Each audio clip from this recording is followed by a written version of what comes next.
The Split Stance Rdl, also known as the Staggered Stance Romanian deadlift, is a great exercise for developing strength and or hypertrophy in the posterior chain muscle groups.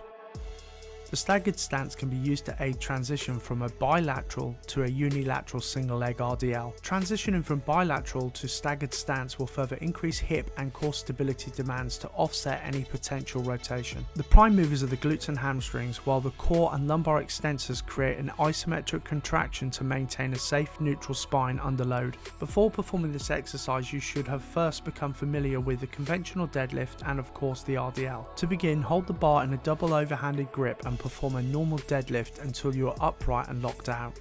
Next, step back about the length of your foot to create the split stance. The rear leg assists by stabilizing the overall position, while the front leg is dominant during this exercise. To initiate the exercise, brace the core and unlock the knee slightly. Next, push the pelvis back while hinging forwards at the hip. Make sure to keep the bar in light contact with the leg throughout this exercise.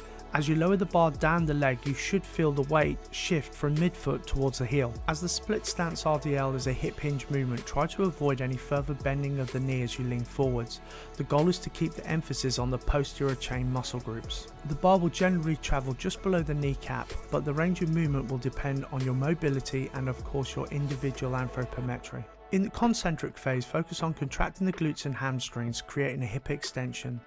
As the hips travel forwards into the bar, you should feel the weight displacement shift from the heel back to midfoot on completion of each rep. To get the most out of this exercise, think of the rear leg acting as more of a stabilizer, while 80-90% of the weight should be over the front leg.